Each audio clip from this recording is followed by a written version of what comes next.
They mocked her for marrying a poor mountain man, but he was the heir to a fortune that could buy the very ground they walked on. Welcome, my beautiful family, to today's story.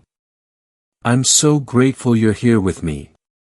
If you're new to our community or you've been here from the beginning, I want you to know how much your presence means. We're building something special together, a space where stories of resilience, love, and finding worth in a world that often overlooks us can flourish. We're on a mission to reach 1,000 subscribers, and I truly need your support to make that happen. If this story touches your heart, if these characters speak to something within you, please hit that subscribe button. Share this with someone who needs to hear that they're not broken, just beautifully real. Every single subscriber helps us grow this family, and together we're proving that there's an audience for stories about people who bloom in darkness, who refuse to be invisible, who find love not despite their scars but because of their authentic courage. Your support means everything. Let's build this community together. Now, let's get into the story. The autumn wind cut through the courtyard of Stirling Manor like a blade, carrying with it the whispered laughter of women who had once called themselves Clara's friends. At 24 years old, Clara Beatrice Stirling stood at the iron gate with nothing but a small leather suitcase and the tattered remains of her dignity. Her grey dress, pressed with meticulous care that morning, bore the telltale signs of a garment mended too many times, the fabric worn thin at the elbows, the hem let out twice to accommodate years of wear. Her chestnut hair was pinned in a simple knot, and her gloved hands trembled slightly as she gripped the handle of her case. Clara was known throughout the county as the fallen Stirling daughter, the girl whose family had lost everything in a single catastrophic investment, leaving her dependent on the charity of distant cousins who never let her forget the weight of their generosity. For 3 years she had endured their contempt, serving as little more than an unpaid companion to her cousin Beatrice, fetching shawls and arranging flowers while the other young ladies of society planned their brilliant marriages and charitable galas. Every morning she woke to find her breakfast already cold, ate alone in the small room under the stairs, and spent her days running errands that kept her conveniently absent when guests arrived. Her aunt made no secret of her belief that Clara was a burden, a faded rose with no prospects, who would live out her days as a permanent fixture of pity in their household. That particularly bitter afternoon, Clara felt the weight of 3 years of humiliation pressing down on her shoulders. She paused at the gate, gathering the courage to walk through it and leave behind the only world she had ever known. It was then she heard the sound of heavy boots on gravel and looked up to see the man who had offered her escape. Silas Vane stood beside a weathered wagon, a figure so out of place among the manicured hedges and marble fountains that several servants had stopped their work to stare. He was perhaps 35, broad-shouldered and tall, with skin bronzed by mountain sun and a thick beard that gave him the appearance of something more wild than civilized. His clothing marked him as a man of the backcountry, leather trousers worn soft with use, a heavy wool shirt, and a fur-lined coat that made him look like he'd walked straight out of the wilderness. A jagged scar ran from his left temple to his jaw, a mark that made the ladies in the doorway gasp and whisper behind their fans. "Miss Stirling," he said in a voice like distant thunder, removing his wide-brimmed hat as he approached. "I've come as we agreed." Clara was not accustomed to being addressed with such straightforward respect, especially not by a man the town had labeled as little better than a hermit. She had met Silas only twice before, once at the county office where he'd posted notice seeking a wife, and once in the parlor of a sympathetic minister who had quietly arranged the introduction. Both times, she had been struck by the strange gentleness in his gray eyes, a quality that seemed utterly at odds with his fearsome appearance. "Mr. Vane," she replied, her voice steadier than she felt. "I am ready." He crossed to her in 3 long strides and, with a care that surprised her, took the suitcase from her hand as though it weighed nothing at all. "Then let us be on our way, ma'am," he said simply, and began walking toward the wagon. During that walk from gate to road, no more than 30 paces, Clara heard the tittering from the doorway grow into outright laughter. She caught fragments of their cruel amusement. "She's trading silk for animal skins. Better a servant here than a beast's wife in the dirt." Poor Clara, desperate enough to marry that frightening creature. Silas heard it too. His jaw tightened, and his hand flexed at his side, but he said nothing. Instead, he placed Clara's suitcase carefully in the wagon bed and turned to offer his hand to help her up to the seat. His palm was calloused and rough, the hand of a man who had built his life with his own strength. "Pay them no mind, Miss Sterling," he murmured as she settled onto the worn wooden bench. "Words from small souls don't carry far." Clara glanced back one final time at Sterling Manor, at the cold stone walls, at the women in their fine silk dresses watching from the safety of the doorway, at the life of endless humiliation she was leaving behind. Her cousin Beatrice stood at the front, a smile of smug satisfaction on her painted lips, as if watching a problem finally solve itself. But Clara also noticed something else, the way her aunt's eyes narrowed with calculation, the way the ladies leaned together in urgent whispers, the way they looked at Silas not just with mockery but with a strange undercurrent of unease. As Silas climbed onto the wagon seat beside her and took up the reins, Clara felt an unexpected flutter in her chest. There was something about this man, a quiet dignity beneath the rough exterior, a strength that had nothing to do with his imposing size. When he spoke to her, he looked directly at her face, not through her as though she were invisible. "It's a long ride to the mountain, ma'am," Silas said as the wagon began to roll. "We'll stop at the way station come nightfall. You'll have your own room, and I'll sleep in the stable as is proper." His thoughtfulness caught her off guard. In her experience, men who held power over women, whether through wealth, family connection, or the marriage contract she had just signed, did not concern themselves with propriety or comfort. "Thank you, Mr. Vane," she said quietly. That evening, as Clara sat in a sparse but clean room at the Mountain Way station, she stared at the simple gold band on her finger, the ring Silas had placed there that morning in the minister's study. She could still hear the echo of laughter from Sterling Manor, the certainty in those women's voices that she had made the worst mistake of her life. But Clara had felt something different in her brief exchanges with Silas Vane, something her relatives, poisoned by years of social climbing and petty cruelties, could never understand. She had seen respect in his eyes and heard genuine kindness in his voice. However, fate was only beginning to weave the threads of a story that would completely transform Clara's life in ways neither she nor anyone in the county's high society could possibly imagine. The woman they pitted as desperate and foolish had just made a choice that would shake the very foundations of the world that had rejected her, though it would be weeks before the first hint of truth began to surface and months before the full magnitude of Silas Vane's secret would be revealed. The wagon wheels creaked in rhythm with the fading sounds of Sterling Manor as Silas guided the horses down the elm-line drive. Clara kept her eyes forward, her hands folded primly in her lap, though she could feel the weight of a dozen pairs of eyes boring into her back. The whispers had followed them all the way from the doorway to the gate, growing bolder with each step she took away from respectability. "She'll be back within a month," came Beatrice's voice, pitched just loud enough to carry. "Begging us to take her in again. If he doesn't eat her first," another voice added, followed by a chorus of scandalized giggles that made Clara's cheeks burn with shame. Silas said nothing, but Clara noticed the way his jaw tightened, the way his scarred hands gripped the reins with controlled restraint.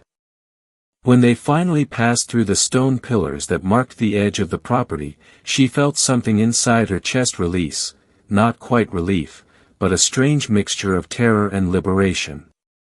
The road stretched ahead of them, winding through farmland that gradually gave way to darker, denser forest.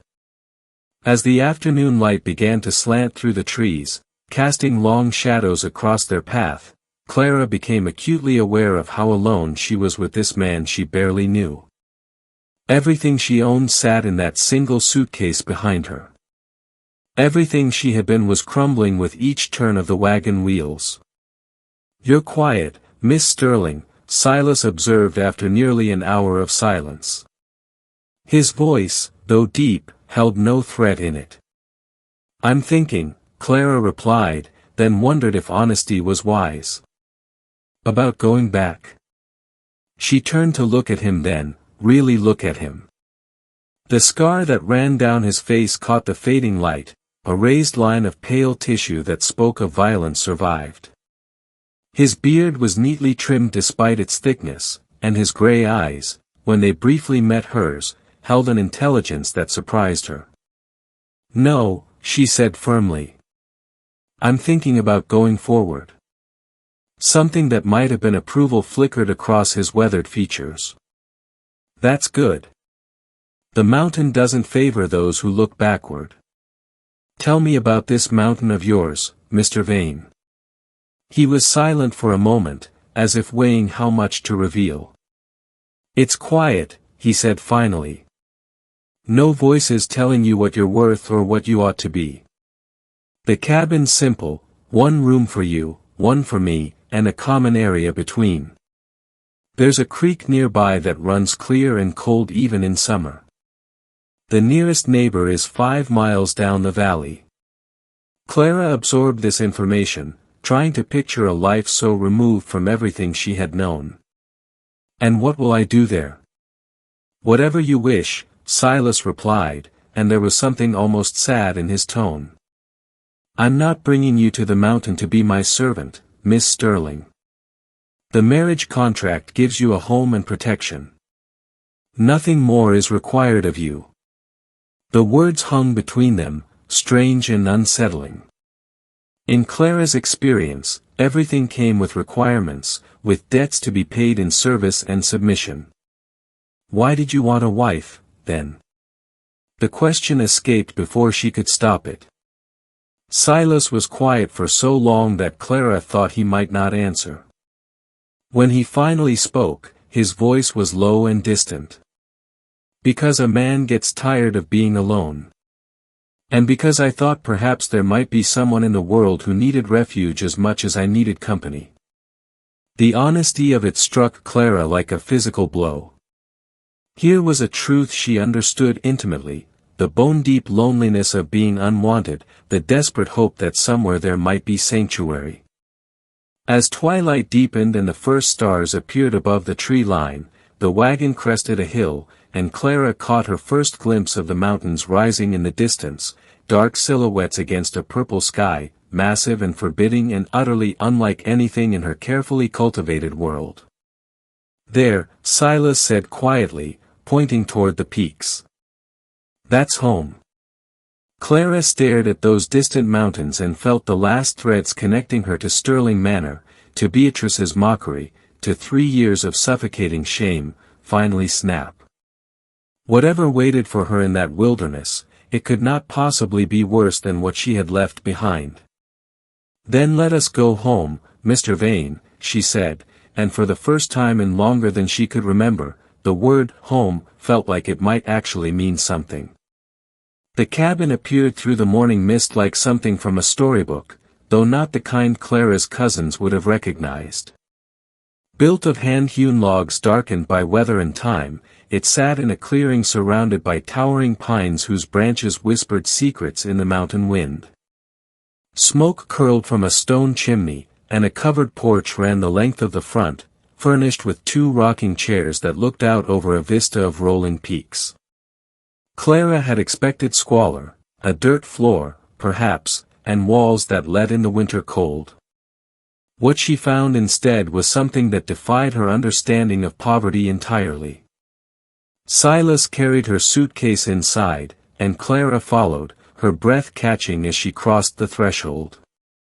The main room was spacious and clean, with wide plank floors polished smooth by years of use. A stone fireplace dominated one wall, its mantel carved with an intricate pattern of leaves and vines that spoke of patient, skilled hands. The furniture was simple but beautifully crafted, a sturdy table, chairs with curved backs, shelves lined with books whose leather spines gleamed in the morning light streaming through glass windows. Glass windows. In a mountain cabin. "Your room is through there," Silas said, gesturing to a door on the right. "Mine's on the left. The washroom's out back. I built it with a copper tub and a heating system that draws from the kitchen fire." Clara moved to the doorway of what was to be her room and found herself speechless. A bed with a carved headboard stood against one wall, covered in quilts that looked handmade but exquisite. A wardrobe, a writing desk positioned near the window, and a braided rug in shades of blue and cream completed the space. It was more than she'd had in her tiny room under the stairs at Sterling Manor. "This is poverty." The words slipped out before she could stop them. Silas's expression was unreadable. "It's not wealth, Miss Sterling. Just a man making do with what he has." Over the following days, Clara began to understand what he meant. There was no silver service here, no servants to fetch and carry, no endless parade of meaningless social obligations. But there was something else entirely, something she had no name for at first. She woke each morning to the sound of Silas splitting wood outside, the rhythmic thunk of the axe a counterpoint to birdsong. He would have coffee ready when she emerged, strong and black, served in simple clay mugs he'd made himself. They ate breakfast in companionable silence, fresh eggs from the chickens he kept, bread he baked in the outdoor oven, butter and jam from supplies he'd carefully stored. After breakfast, Silas would tend to his work, repairing fences, checking his traps, maintaining the cabin and its surroundings. Clara found herself drawn into the rhythm of mountain life almost against her will. She learned to draw water from the creek, which ran clear and cold just as he'd promised, and discovered that the chickens had personalities as distinct as any of the ladies at Sterling Manor, though far more honest in their demands. In the afternoons, when Silas returned from his work, he would often find her on the porch with one of his books, volumes of poetry and philosophy, novels and histories that revealed an education far beyond what she'd expected. He never commented on her reading, but sometimes he would settle into the other rocking chair and they would sit together, the only sounds the creak of wood and the whisper of turning pages. "You built all of this yourself?" Clara asked one evening as the sun painted the mountains gold. "Most of it," Silas replied, his eyes on the distant peaks. "Some of the finer pieces, the desk, the headboard, those I learned to make during winters when the snow kept me inside." Clara looked at the man beside her, at his scarred hands resting on the arms of the chair he'd carved, and felt something shift in her understanding. This wasn't poverty. It wasn't wealth either, not as she'd been taught to measure it. It was something entirely different, a life built deliberately, every piece crafted with intention and care. "They were wrong about you," she said quietly.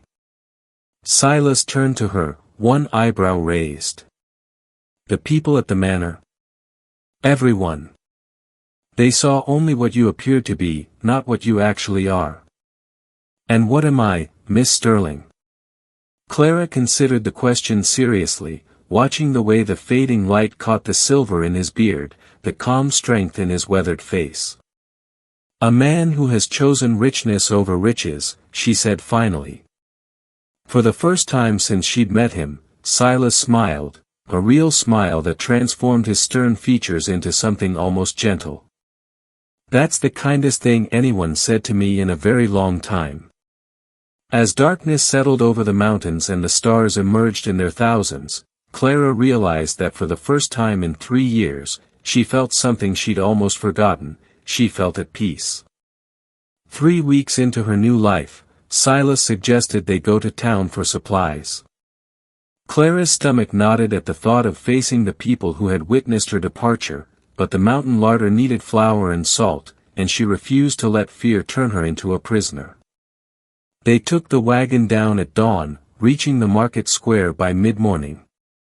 The town of Ashford sprawled in the valley below the mountain range, its main street lined with shops and businesses that catered to the surrounding estates and farms. Clara had once walked these streets with her head held high, back when the Sterling name still commanded respect. "Stay close," Silas said quietly as he helped her down from the wagon. There was something in his tone that made Clara glance at him sharply, but his face revealed nothing. The general store stood at the corner of Main and 3rd, its windows displaying bolts of fabric and household goods. Clara pushed through the door, hearing the familiar bell chime overhead, and felt the conversation inside die like a snuffed candle. Mrs. Patterson stood at the counter, her basket half filled with purchases. Beside her were Margaret Cooper and 2 other young women Clara had once taken tea with on summer afternoons.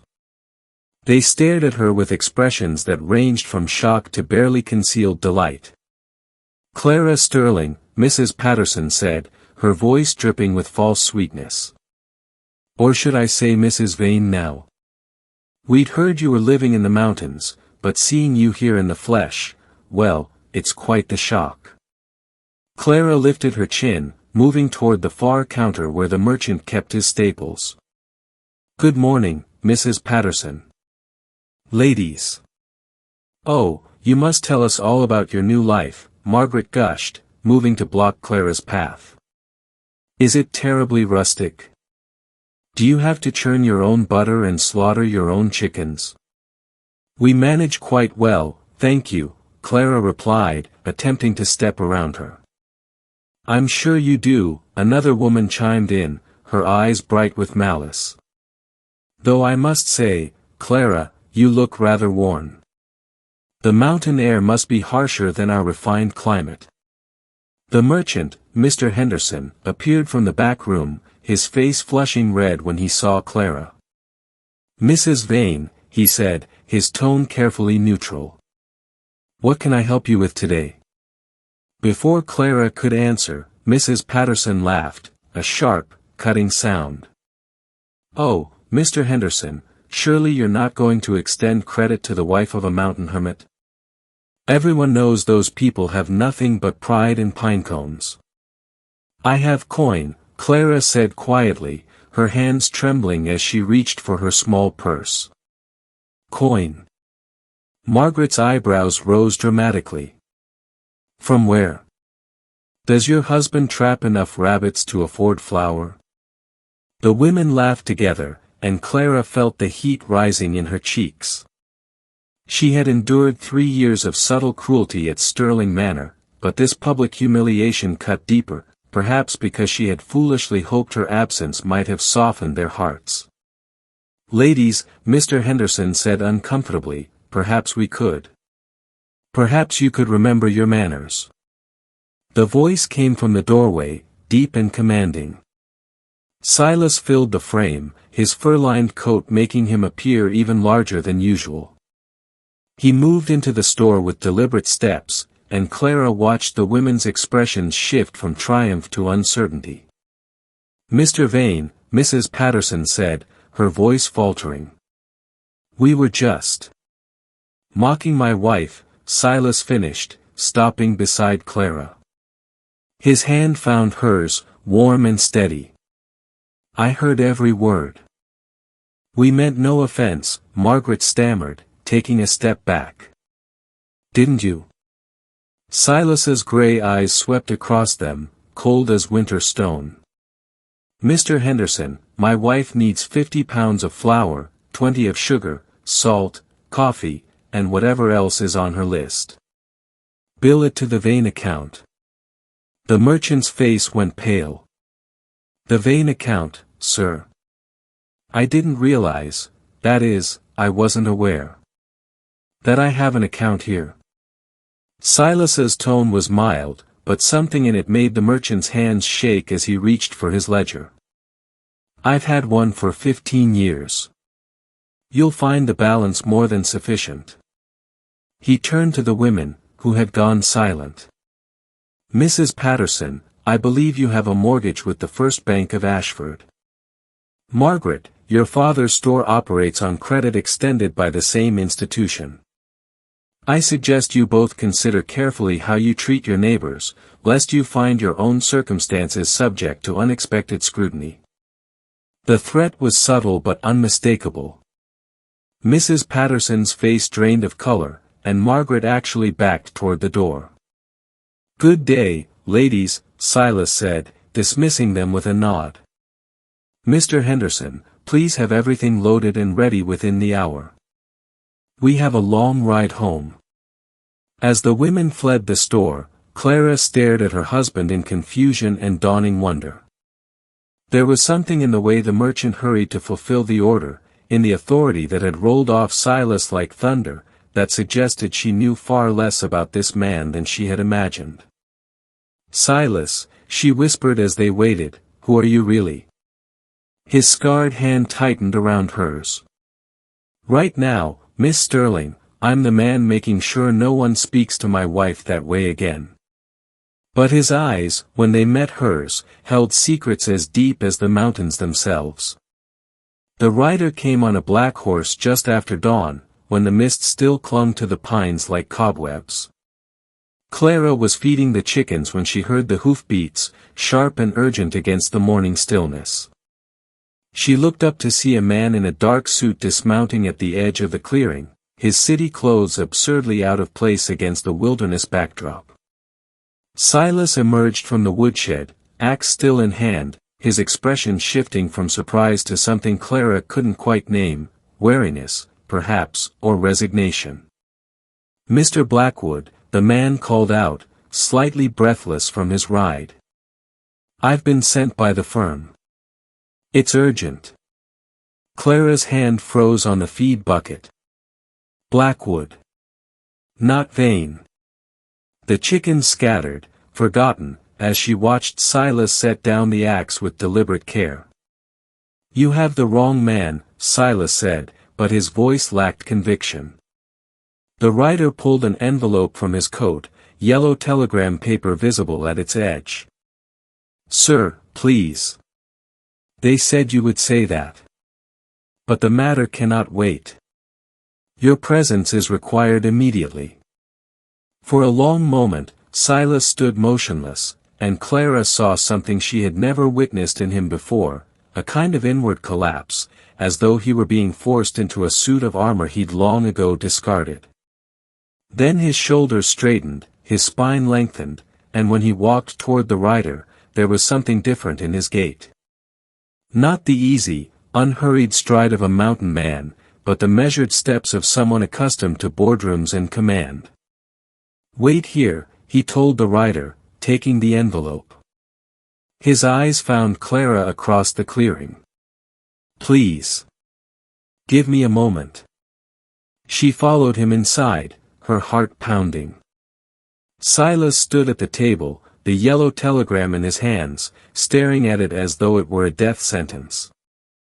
In the morning light streaming through the window, Clara noticed details she'd somehow overlooked before, the quality of his shirt beneath the rough exterior clothing, the expensive leather of his boots worn deliberately to look common, the way his hands, though calloused, bore no trace of malnutrition or hardship.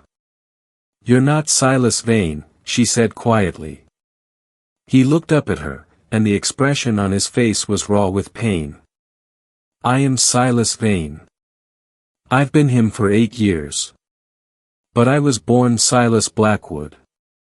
The name struck Clara like a physical blow. Blackwood. As in Blackwood Steel, the empire that controlled half the manufacturing in the territory, that had built railroads and factories and entire towns. The Blackwoods, who lived in mansions that made Sterling Manor look like a country cottage. The Blackwood heir disappeared years ago, Clara said, her mind racing through half-remembered gossip.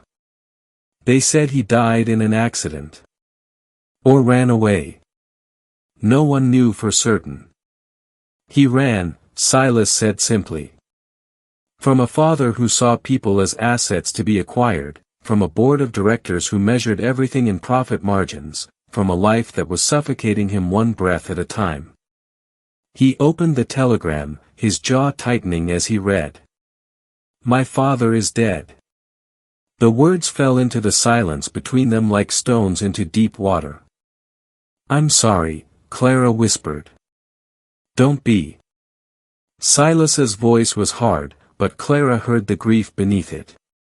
He was not a kind man. But he was my father, and now his brother, my uncle Victor, stands to inherit everything. The telegram says Victor has already begun dismantling protections my father put in place for the workers. He's selling off land, breaking contracts. The mountain, Clara said suddenly, understanding dawning. The land around us. Blackwood land. All of it.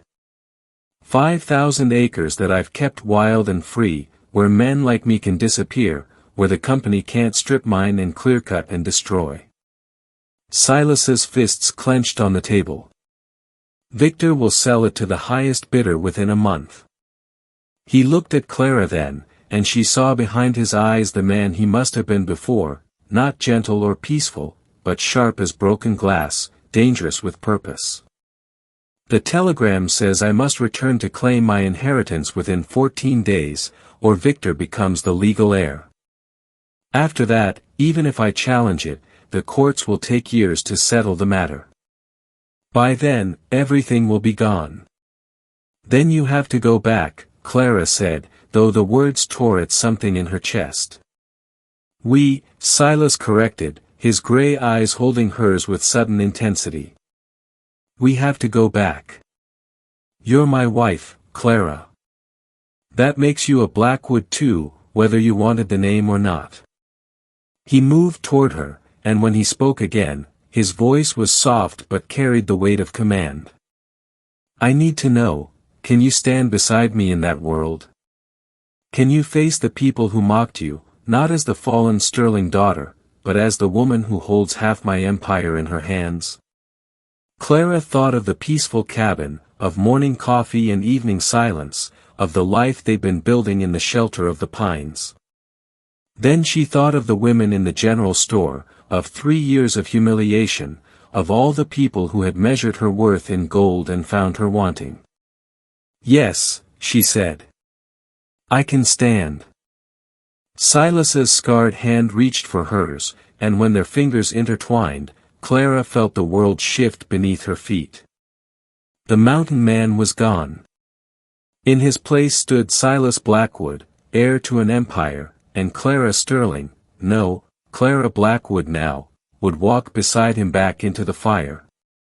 They left for the city the following morning, but before they departed, Clara found Silas standing alone on the porch in the pre-dawn darkness, staring out at the mountains as though memorizing every ridge and valley. She wrapped a shawl around her shoulders against the cold and joined him in the silence. Tell me about him, she said quietly. Your father. Silas was silent for so long that Clara thought he might not answer. When he finally spoke, his voice was distant, as though recounting someone else's story. Jonathan Blackwood built an empire from nothing. Started with a single steel forge and turned it into the largest manufacturing operation in 3 territories. He was brilliant, ruthless, and utterly without mercy. Did you love him? The question seemed to catch Silas off guard. His hand moved unconsciously to his chest, to the place where his scar began beneath his shirt. I don't know. I feared him. I respected him. I wanted desperately to please him, and I hated myself for wanting it. Clara waited, sensing there was more. When I was 27, Silas continued, his voice dropping lower, I made the mistake of questioning one of his decisions. The company was expanding into the western mountains, buying up land from families who'd lived there for generations. The contracts were predatory, pennies on the dollar, with clauses that trapped people in debt if they refused to sell. I told him it was wrong. That we were destroying communities for profit. He pulled his shirt open, revealing the scar that Clara had seen before but never questioned, a raised line of tissue that ran from his collarbone down across his chest, angry and deliberate. He came at me with a letter opener from his desk. Told me that sentiment was weakness, that mercy was for lesser men. Said if I couldn't understand that, I wasn't fit to be a Blackwood. Clara's breath caught in her throat. He did that to you? In his office, in front of 3 board members who stood there and did nothing. Silas's jaw tightened. The company doctor stitched me up and made me sign a document saying it was an accident in the foundry. My father never apologized, never acknowledged what he'd done. 2 weeks later, he introduced me at a shareholders' meeting as his heir, as though nothing had happened. And you left. I stayed another year, trying to convince myself that I could change things from within. But every decision I made, he overruled. Every mercy I showed, he punished. I watched him destroy a man who'd worked for the company for 30 years, cast him out with nothing because he'd asked for better safety conditions. Silas closed his shirt, his movements mechanical. That night, I took what money I had, changed my name, and disappeared into these mountains. I thought if I walked far enough, lived simply enough, I could wash the Blackwood blood from my hands. But you couldn't. No. He turned to look at her, and his eyes held a terrible understanding. Because the blood doesn't wash off, Clara. It's who you are, bred in your bones. I am Jonathan Blackwood's son, with all the power and poison that entails. These 8 years, I've been hiding from that truth. But now he's dead, and the empire needs an heir. Clara moved closer, placing her hand over his heart, over the scar his father had carved into his flesh. You are not your father, Silas. The fact that you ran, that you questioned him, that you've built a life based on peace rather than profit, that proves you're different. Does it? His voice was raw. Or does it just prove I'm a coward who abandoned his responsibility while others suffered the consequences? It proves you're human, Clara said firmly. And now you have a chance to take that empire and make it into something worthy of the man you've become. Silas covered her hand with his, and they stood together as the first light touched the mountain peaks, turning them gold and crimson. Behind them, the cabin waited, a monument to everything he'd built in exile. Before them, the road stretched down into the valley, toward a city that would soon learn that Silas Blackwood had returned from the dead. The funeral is in 3 days, Silas said finally. Victor will be there, surrounded by his supporters. The board of directors, the investors, the politicians he's bought. They'll all want to know where I've been, why I left, why I have the right to come back now. And what will you tell them? Silas's expression hardened, and Clara saw the transformation complete itself, the gentle mountain man receding like morning mist, revealing the steel beneath. The truth.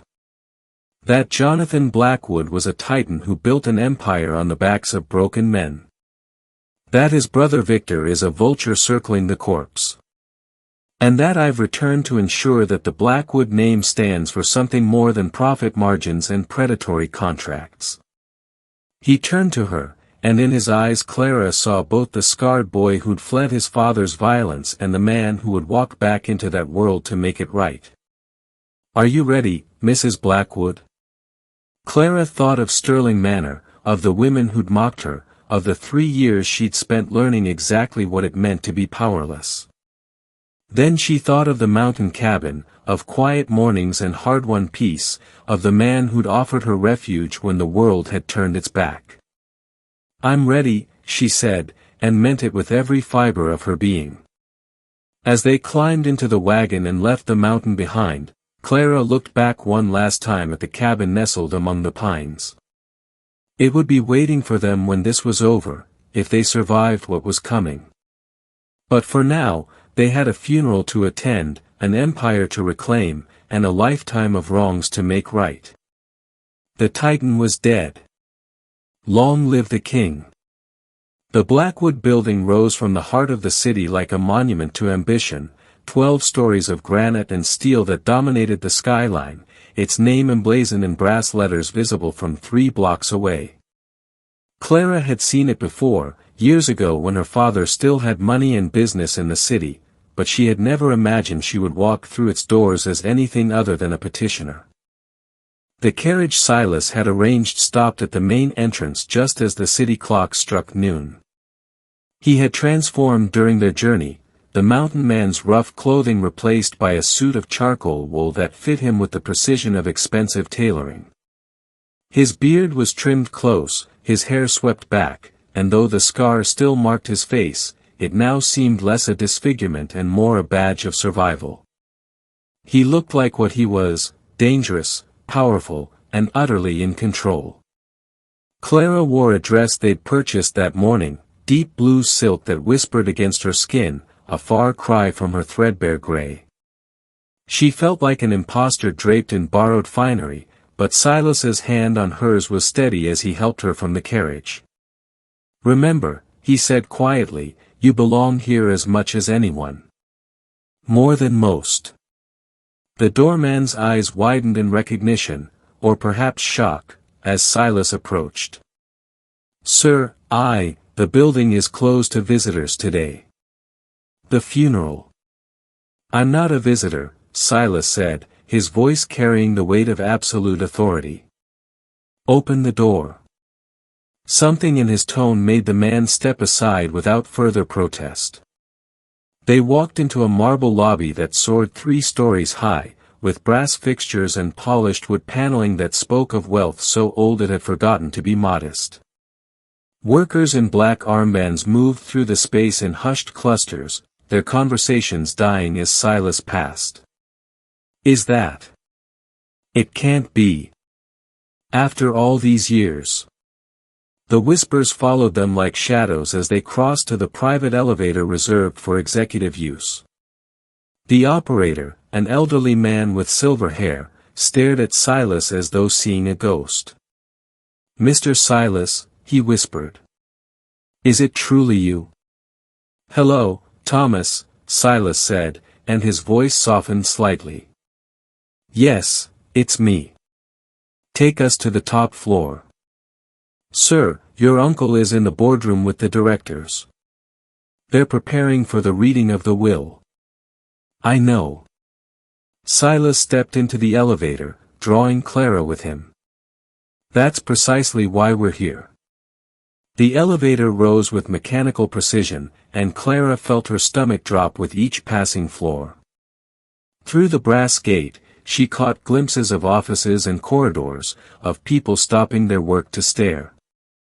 By the time they reached the 12th floor, Clara knew that news of Silas's arrival would have spread through the building like wildfire.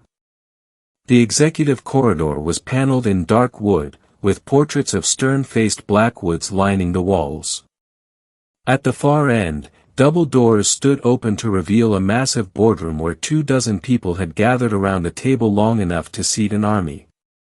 At the head sat a silver-haired man in an expensive suit, his face bearing a cruel resemblance to Silas's, the same strong jaw, the same gray eyes, but twisted with an expression of entitled superiority. Victor Blackwood looked up as they entered, and his face went from confusion to fury in the space of a heartbeat. "Who let you in here?" he demanded, rising from his seat. "Security." "Sit down, uncle," Silas said, his voice cutting through the room like a blade. "Or have you forgotten who built this company?" The room erupted in gasps and exclamations. Directors leaped to their feet, papers scattering. A woman near the window actually swayed as though she might faint. Victor's face had gone purple with rage. "You," he snarled. "You're dead. You abandoned your inheritance. You have no right." "I have every right." Silas moved to the head of the table with measured steps, and Clara saw men who'd been sitting in judgment stand aside as though compelled by invisible force. "I am Silas Jonathan Blackwood, firstborn son of Jonathan Blackwood, and sole surviving heir to the Blackwood Steel Empire. I never renounced my claim. I simply chose to exercise it elsewhere. This is absurd, Victor sputtered. You can't just walk in here after 8 years and expect. Gentlemen, Silas addressed the room, ignoring his uncle entirely. Ladies.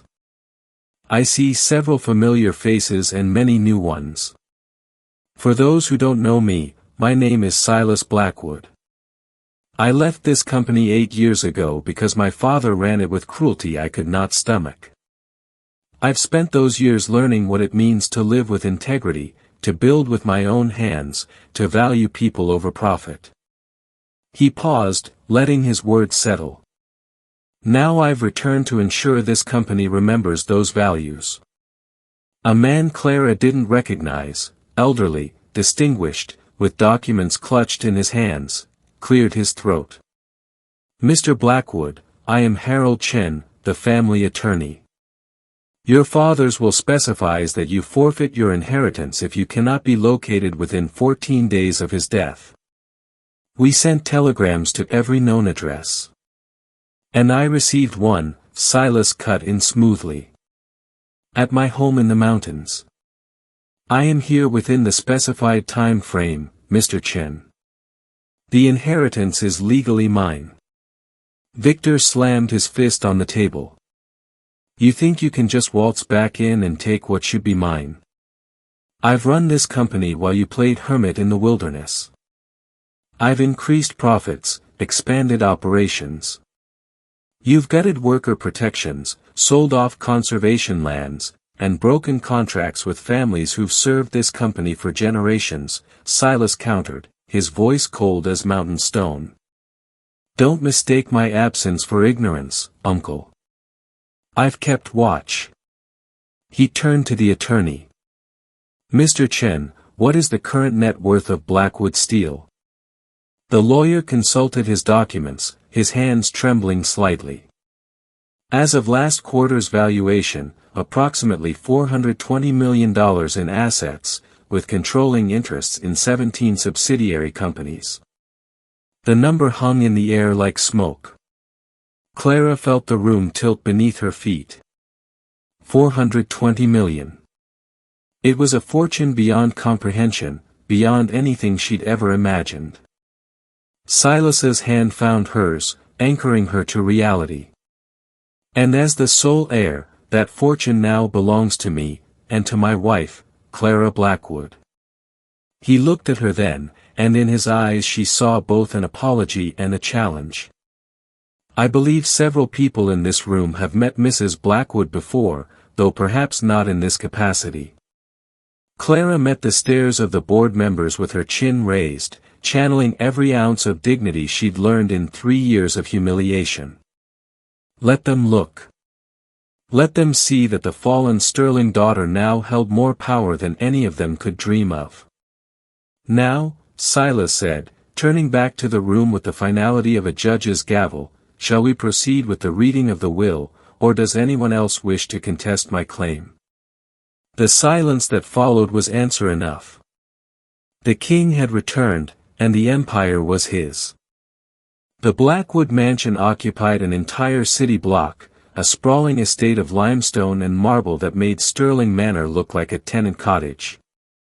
Clara stood in what the housekeeper called the morning room, a space larger than the entire mountain cabin, with floor-to-ceiling windows overlooking manicured gardens that stretched toward the distant river.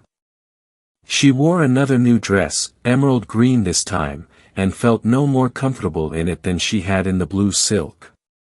Mrs. Blackwood, the housekeeper said, appearing in the doorway with a silver tray, you have callers. Shall I tell them you're receiving? Clara's stomach nodded. It had been 3 days since Silas claimed his inheritance, 3 days of newspapers trumpeting the return of the lost heir, 3 days of watching the city's social order realign itself around the shocking truth. She had known this moment would come. Who is it? She asked, though she already suspected. A Mrs. Patterson, a Miss Cooper, and Mrs. Whitmore from the Ladies' Auxiliary Society. They're most insistent. Of course they were. Clara moved to the window, looking out at the gardens without really seeing them. She could refuse them, send them away with nothing but their humiliation to comfort them. The thought was tempting, sweet as honey on her tongue. But that would make her no better than they had been. "Show them in," Clara said quietly. "And bring tea." The good service. The women entered like supplicants approaching a throne, their faces carefully composed into expressions of delight that didn't quite reach their eyes. Mrs. Patterson wore her finest day dress, Margaret Cooper had clearly spent an hour on her hair, and Mrs. Whitmore, the president of the auxiliary, a woman who had once ignored Clara completely at a charity function, smiled with desperate brightness. "Clara, Mrs. Blackwood, what a lovely home you have," Mrs. Patterson gushed, settling onto a silk-upholstered settee as though afraid it might bite her. "We've been simply dying to call on you, but we knew you must be overwhelmed with your new responsibilities." "Indeed," Clara said, taking her seat with deliberate grace. "It has been quite a transition." Margaret leaned forward, her hands clasped earnestly. "We feel simply terrible about that day at the general store. You must understand, we had no idea who Mr. Blackwood, your husband, truly was. If we had known, you would have treated me with respect." Clara finished, her voice pleasant but edged with steel. "How interesting. I was under the impression that respect was something offered to all people, not just those with money." The women exchanged uncomfortable glances. Mrs. Whitmore cleared her throat. "Mrs. Blackwood, the Ladies' Auxiliary is hosting our annual charity gala next month. As the wife of the territory's most prominent industrialist, we would be honored if you would serve as our honorary chairwoman.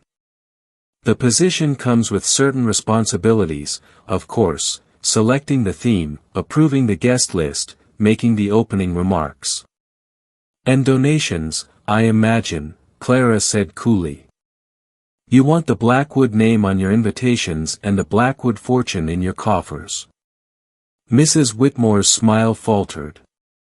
"Well, we certainly hope that families of means will support our charitable endeavors." "Which charities?" The question seemed to catch them off guard. Mrs. Patterson stammered, "The usual ones, of course. The orphanage, the orphanage that turned away 3 children last winter because their parents couldn't pay the intake fee." Clara's voice was quiet but cut through the room like a knife. "That orphanage?" Silence fell, broken only by the ticking of the ornate clock on the mantel. Clara stood and walked to the window, letting them wait, letting them feel the weight of her judgment the way she had felt theirs. "Let me tell you what I learned living in a cabin in the mountains," she said finally, not turning around. "I learned that poverty doesn't make a person less worthy of dignity. That kindness costs nothing but means everything. That the measure of a life isn't found in bank accounts or social standing, but in how you treat people when they have nothing to offer you in return." She turned to face them, and saw her own past reflected in their anxious faces, the fear of being cast out, of losing status, of falling from grace.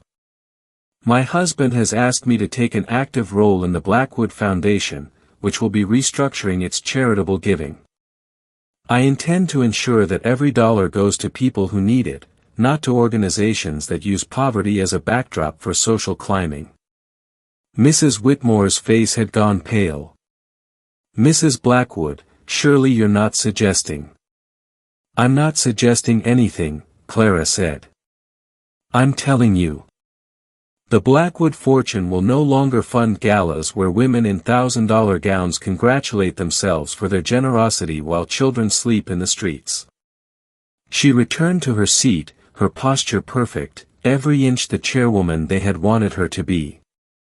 "However, if the Ladies' Auxiliary wishes to genuinely help people, to open its membership to working women, to use its influence for actual change rather than social currency, then I would be happy to discuss a partnership. Margaret's eyes had filled with tears, whether from shame or anger Clara couldn't tell.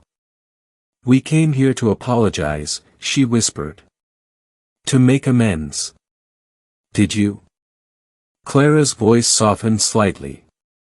"Or did you come because you're afraid of what I might do with this power? Afraid that I'll treat you the way you treated me?" The truth of it hung in the air between them, undeniable. "I won't," Clara continued. "Because I remember exactly how it felt to be dismissed, mocked, and humiliated. I remember how it felt to be judged worthy or worthless based on circumstances beyond my control." She poured tea with steady hands, offering cups to each of them in turn. "But I also won't pretend that we're friends, or that your apologies erase what happened. If you want my respect, you'll have to earn it the same way anyone else would, through actions, not words." Mrs. Patterson accepted her cup with trembling hands. "What would you have us do?" Clara considered the question, thinking of the mountain cabin, of Silas's gentle strength, of all the people who'd been crushed beneath the wheels of industrial progress and social climbing. "Start by asking yourself why you're really here. And when you have an honest answer, not the one you think I want to hear, but the truth, come back and we'll talk about what genuine charity looks like." The women left shortly after, their tea barely touched, their faces a mixture of confusion and dawning shame. Clara watched them go and felt something shift inside her chest. This power she now held, this ability to elevate or destroy with a word, was a gilded cage of its own if she let it be. But it could also be a key that opened doors for others, that broke chains instead of forging them. She thought of Silas, somewhere in the labyrinth of this mansion, probably buried in ledgers and contracts, trying to undo years of his father's cruelty. They had escaped one cage only to find themselves in another, but this time they held the keys. This time, they could choose who walked free. Clara found the ledgers by accident, on a rain-soaked afternoon when the mansion felt too large and too empty. Silas had been locked in meetings with lawyers and accountants for 3 days straight, emerging only long enough to sleep a few hours before diving back into the labyrinth of his father's business dealings. Clara had explored the library, the conservatory, the ballroom that could hold 200 guests, but found herself drawn back to Silas's private study, the one room in the house that still felt like him. She wasn't snooping, not exactly. But when she saw the leather-bound volumes on the shelf behind his desk, half hidden by a stack of current ledgers, curiosity overcame propriety. She pulled one down, expecting financial records or corporate minutes, and found instead something that made her breath catch in her throat. The handwriting was Silas's, but younger, less certain. The entries were dated 8 years ago, beginning just months before he disappeared. Each page documented a family, the Hendersons, who'd lost their farm when Blackwood Steel acquired the land for a rail line. The Kowalskis, whose father had died in a foundry accident that the company had ruled worker negligence to avoid compensation. The Chens, forced to sell their business when Jonathan Blackwood had extended them credit, then called in the debt early with crippling interest. Page after page, name after name, each entry meticulous in its detail, amounts owed, land stolen, lives destroyed. It was a catalogue of casualties, a record of every sin the Blackwood Empire had committed in its rise to power. And at the bottom of each entry, in Silas's careful hand, a single word, unpaid. Clara's hands trembled as she reached for the second volume, then the third. The record spanned 15 years, hundreds of families, millions of dollars in damages that had never been rectified. Some entries were marked with small notations: family relocated, address unknown, or father deceased, 3 children orphaned, or simply lost track, investigate further. I kept them as a penance. Clara jumped, nearly dropping the ledger. Silas stood in the doorway, his jacket discarded, his shirt sleeves rolled up, exhaustion carved into every line of his face. He looked older than his years, weighted down by the secrets she'd just uncovered. "How long?" she asked quietly. "How long have you been keeping these records?" "Since I was 22 and first understood what my father was building his fortune on." Silas moved into the room, his eyes on the ledgers spread across his desk. "I thought if I documented everything, if I kept track of every wrong, someday I might be able to make it right. Then I realized my father would never allow it. That's when I started planning my escape." Clara opened another volume, this one more recent, the entries continuing even after Silas had left the city. "You kept updating them. Even from the mountain." "I hired investigators," Silas admitted. "Quiet ones, discreet. They sent me reports on new acquisitions, new contracts, new families crushed under the Blackwood wheel. I told myself I was just watching, just keeping score. But the truth is, I was building a map of every debt I'd need to repay if I ever found the courage to return." Clara looked at the volumes stacked on the desk, 7 in total, representing 15 years of documented cruelty. "How many families?" 347, by my last count. Some may have more than one claim.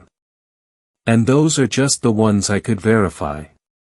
There are likely hundreds more who suffered in silence, who left no trace."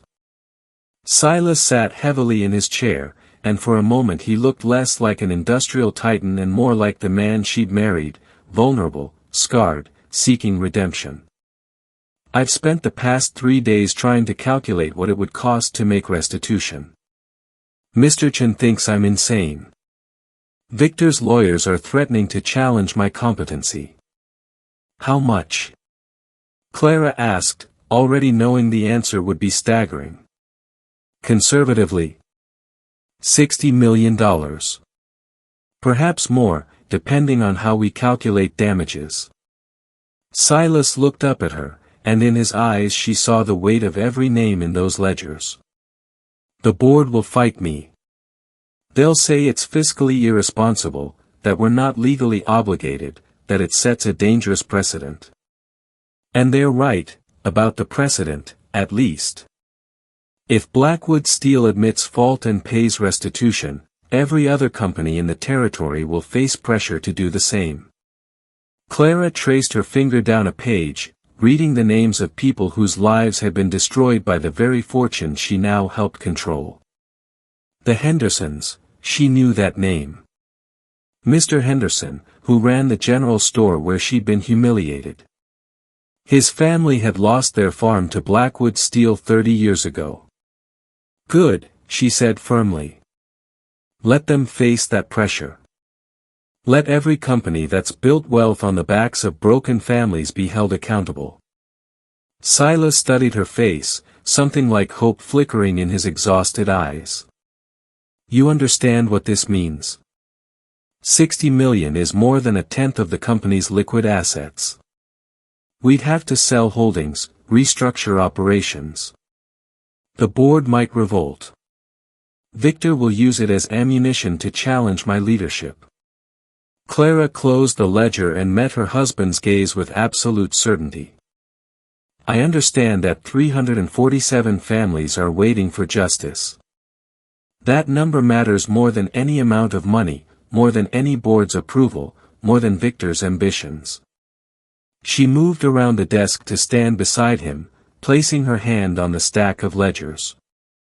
"You've been carrying this weight alone for 15 years. You don't have to anymore." Silas's scarred hand covered hers, and she felt the tremor in his fingers, relief, fear, gratitude all mixed together. "I want to create a foundation," he said quietly. "The Blackwood Restitution Fund. Independent of the company, managed by a board of community representatives, not corporate executives. Every family in these ledgers will be contacted, offered compensation proportional to their losses. And going forward, any acquisition or expansion will be reviewed by this board to ensure we never create another entry. Then that's what we'll do, Clara said simply. She thought of the mountain cabin, of the life they'd built based on simple integrity, and understood that this was the same principle on a larger scale. When do we start? Tomorrow, Silas said, and for the first time in days, she saw him smile. We'll announce it at the shareholders' meeting. Victor will have a seizure, and half the board will probably resign, but that might be for the best. Clara looked at the ledgers again, at 15 years of documented pain waiting to be transformed into healing. She thought of Mrs. Patterson and Margaret Cooper, of all the people who judged worth by wealth, and realized that she and Silas were about to give the world a different measure entirely. The newspapers will call us fools, she said. Probably, Silas agreed. Society will mock us. Almost certainly. Clara smiled, feeling lighter than she had since they'd left the mountain. Then I suppose we're in good company with each other. In the lamplight of the study, surrounded by the evidence of past wrongs and the promise of future redemption, Silas pulled Clara close and kissed her forehead with a tenderness that made her heart ache. They had been given an empire built on cruelty, but they would transform it into something worthy of the peace they'd found in the mountains, one name, one family, one act of grace at a time. What would you do if you suddenly discovered that the person everyone underestimated held power beyond imagination? Have you ever judged someone based on appearances, only to discover you were completely wrong about who they truly were? Share your thoughts in the comments below. I'd love to hear your stories of unexpected revelations and the lessons they taught you. If you enjoyed Clara and Silas's journey from the mountain cabin to the Empire's throne room, don't miss out on more stories like this. Hit that subscribe button and turn on notifications so you never miss another tale of underdogs rising, secrets revealed, and justice finally served. Every story I share is crafted to remind you that true worth isn't measured in wealth, but in character. And I can't wait to take you on the next journey. Subscribe now and join our community of readers who believe that the most powerful transformations happen when we look beyond the surface. See you in the next story.